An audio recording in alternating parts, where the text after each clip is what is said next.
All right, what's good, YouTube? So I think I got you guys a good one today. So some of you know and some of you don't know. I actually have a sales background. So since I've been out of college, I've been working in sales for the last several years. I started off in as at a marketing job, marketing for the three major cell phone companies. I'm not gonna say them because I don't know if I'll get banned or anything from talking about different cell phone companies. But I worked for the three major cell phone companies, and I got recruited by one of them to work for that company full time. So I worked for that company for a couple of years.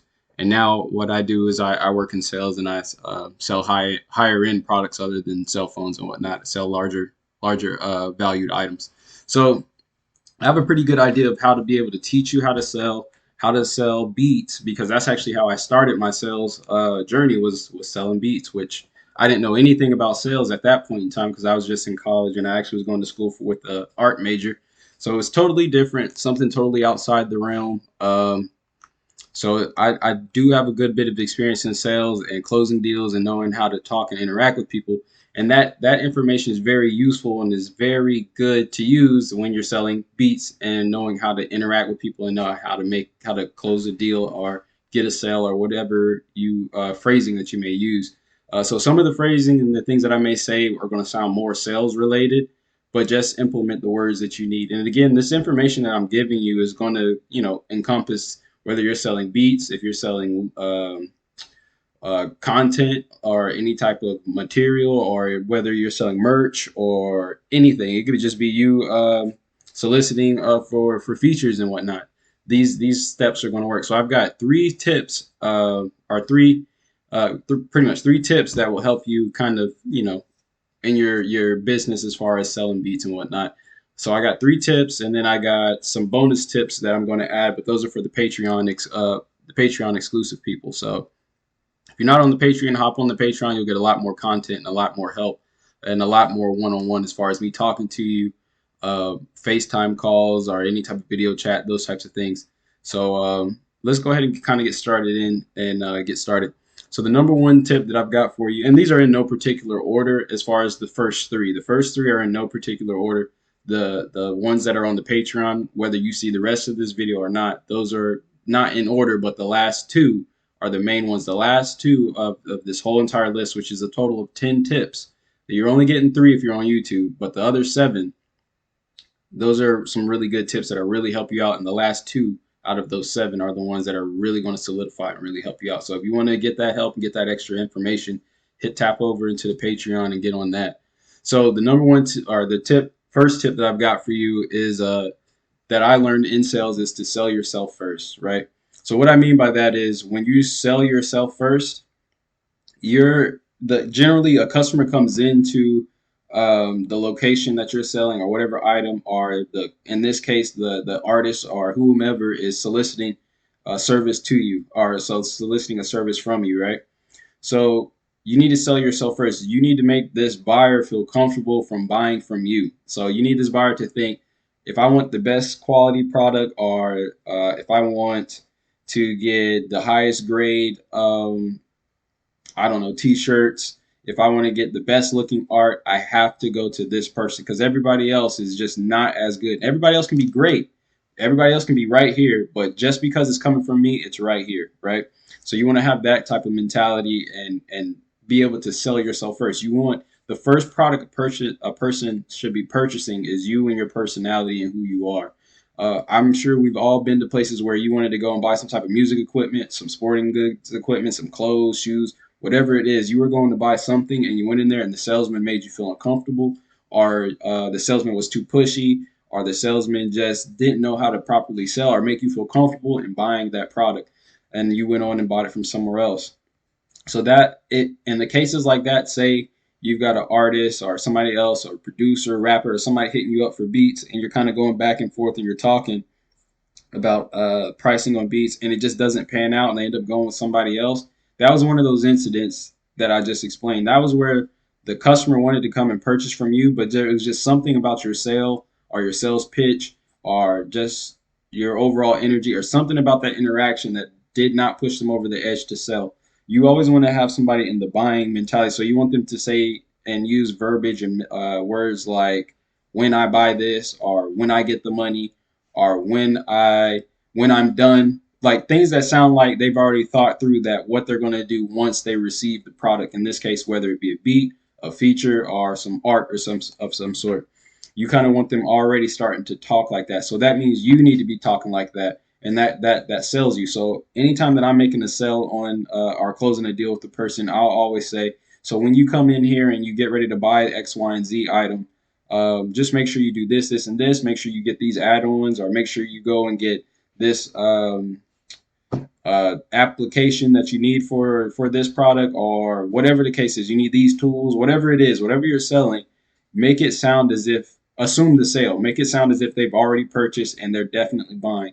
And I know some people, when it comes to music, people will hit you up like, okay, send me some snippets. You send them the snippets and be like, all right, I get paid next week and I'm gonna buy them on. I get paid next Friday. I'm gonna buy them on Monday. You'll get that, and that's fine.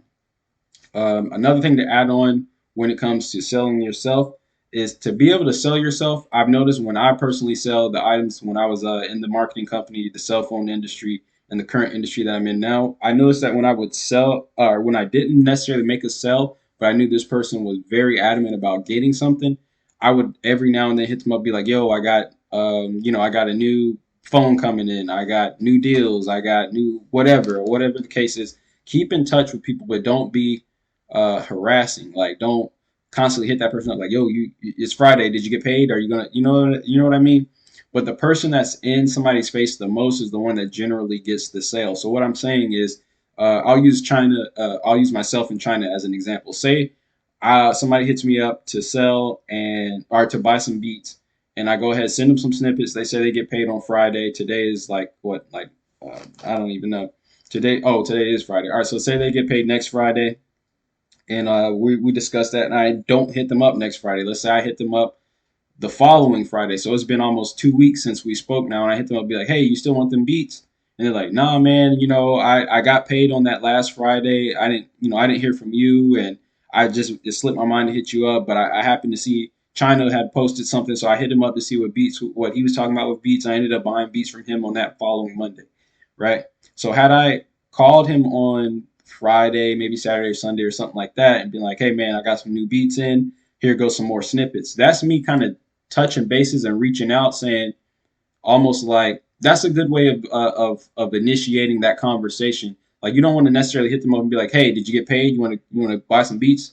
That kind of sounds like you're begging. But if you hit them up and say, "Hey, I got some more beats. I got some more content that you may want to check out. Some other art. I got some new merch or whatever. I know you told me you were getting paid and whatnot, but before you make a purchase, here goes some other stuff to check out." That makes it sound as if you're just giving them more information and more stuff for them to kind of pick through, when really what you're doing is saying, "Hey, don't forget you said you were going to buy beats. What's up with that?" That's a good way of doing it. That's what I've done. So I would call customers and be like, "Hey, Mr. and Mrs. Customer, remember you came in the other day. I know you were looking at X, Y, and Z, but I just wanted to call you and let you know that we actually have A, B, and C, one, two, and three in here. That I know that may be something that's you may be interested in. Is that something that sounds like it's interesting?" "Oh, no, I don't actually want that. I am interested in whatever we talked about beforehand. I'm gonna come in there today and go purchase that." So in this type of scenario, when it comes to this, it would be something you hop on Instagram or whatever, be like, "Yo, bro, just got some new beats in. I just made 20 new beats. Here goes another beat packet. I know you listened to the first beat packet, but here's the second one before you make a decision. This Friday when you get some beats, you notice when I said this Friday when you get some beats, you see how I'm assuming the sale. So I'll go ahead and tell him that and say something like, "This Friday when you get when you buy some beats, here goes another pack. Let him check that pack out." And he might be like, "Yeah, I want one or two beats from this pack and then one or two beats from the other pack." Or it could be like, "Nah, these are good, but I still want the other ones because I already made songs to them." You see what I'm saying? So you've, number one, assumed the sale, and you've also sold yourself first. Those are the two things that you want to do when it comes to selling yourself first. Those are the two things that kind of go hand for hand. So that was the first tip that I got for you. The second one is to create value in the product or service, right? So what I mean by creating value in the product or service, your product has to be valuable. So let's say I'm still Milan makes beats, but I have absolutely no credits. I never did anything with the young bands, or I'm getting people's names mixed up. Young bands, um, Lil Yachty, Cardi, Fonny, none of them. Let's say I still made all the beats that I've made, even the ones that I have gotten placed. Even though those are all great quality beats, let's say I'm trying to sell those beats for, I don't know. let's say $1,500 because that's what I sold one beat to. That's what I sell beats to labels to for 1,500 bucks, right? So let's say I'm selling for $1,500, but I have absolutely no credit. I have to create that value and make it reasonable for somebody to be like, I see why somebody's paying $1,500 for this particular beat, right? So in my instance, with me having the credits that I have and me having a receipts, having receipts and things of that nature of selling beats to labels that are high dollar beat or high dollar amounts, it's like if you were to DM me and say, hey, I want a beat, and I say, all right, cool, my beats are $250 at least. That's what I lease my beats out for. And somebody says, oh, that's too high, I can't pay that. Are you even worth $250? Well, I've sold X amount of beats for $1,500 to these different labels. They had no problem paying it, and they can still pay me to this day off of royalties. So you paying $250 doesn't, that's like a drop in the bucket in comparison to me paying selling beats for $1,500. On top of that, this is a lease beat, so I'm going to sell it to other people and everything like that. So I wouldn't charge you that high premium of $1,500.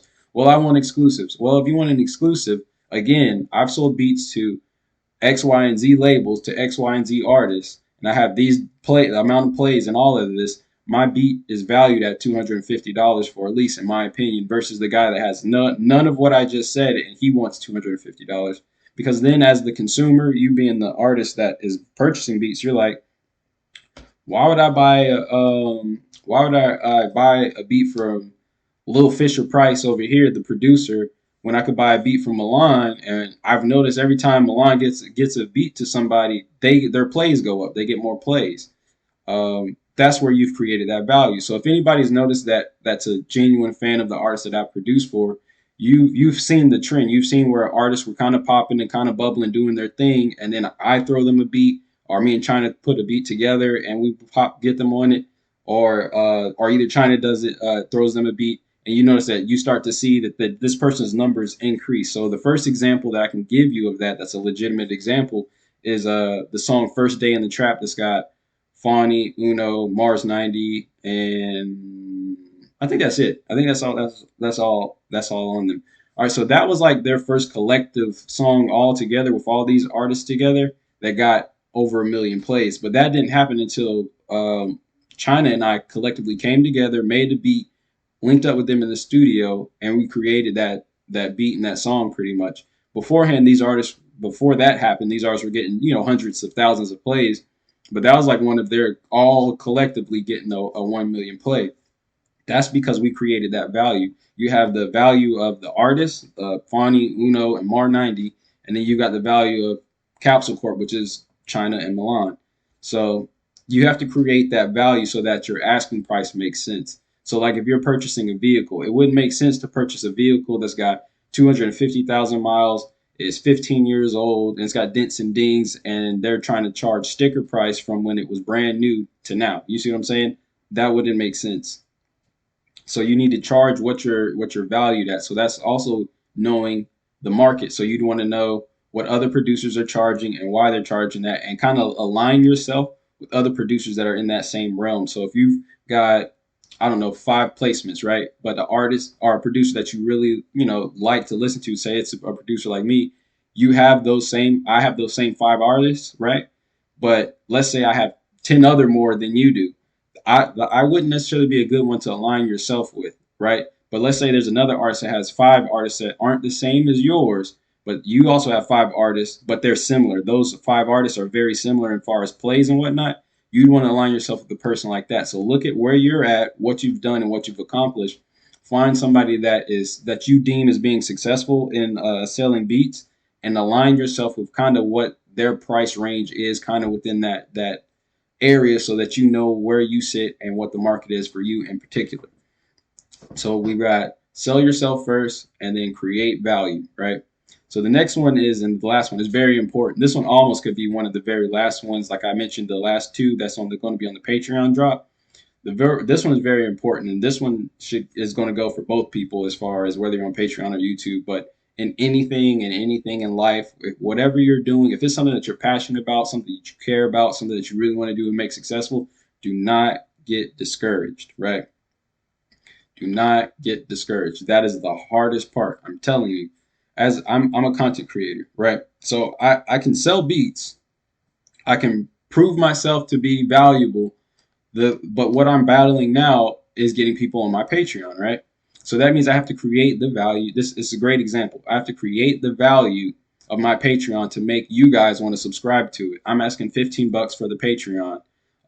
And some tiers are a little bit higher. There's some tiers that's $20, and then I have a $50 tier. I'm going to eventually change those prices here soon and kind of change how I do it. But your average cost for my Patreon is going to cost you $15, right? But I need to create that value. So I need to give you $15 worth of value every single month. So what does that include? I don't know. It could be videos, it could be messaging back and forth, it could be us getting hopping on FaceTime or doing video chats, but you have to create that value. But I can't get discouraged because I'm in the beginning stages. So I don't have a bunch of Patreon support like I have support on SoundCloud, Instagram, Twitter, and all these other platforms because I've been on them much longer and I've put in a lot more work into them. I've just started with Patreon, so I only have a handful of Patreon subscribers, right? So it's going to take me time to build that up. But if I sit here and get discouraged, like, oh, I only got 3 or 4 subscribers, I only got 5 or 6 subscribers. They're all on the lower tiers. They're not paying me the $50 tiers. I can't let things like that discourage me because I have to understand this is a growing process. It's something I just started. I've been making beats now at this point like 7 or 8 years, and I've just now started a Patreon.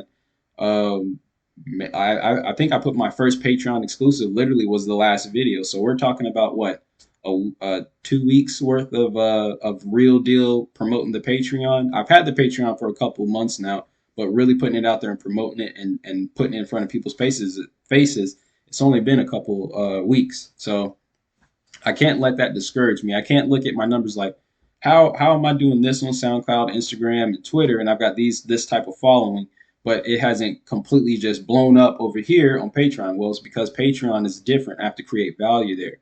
And with the Patreon and creating value, I can't allow that to discourage me that I don't have that type of influx in income in the Patreon support that I am used to seeing on my other platforms. I can't let that discourage me.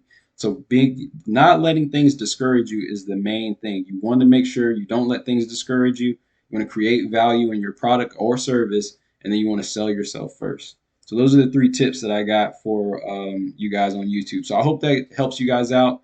If you guys got any more questions, drop them in the comment section. Let me know what you guys think. If you need anything else from this point, as far as any other tips or anything, leave me a comment or DM me. If you hop on the Patreon, it's you'll more than likely 9 times out of 10 get the video you're asking for. If you're on Patreon, I will make specific videos for you, post them on there. It'll only be on the Patreon, and we'll kind of go from there. So follow me on all my social media. Milan Makes Beats. If I got it, you'll find me. If you don't, if I don't, you won't.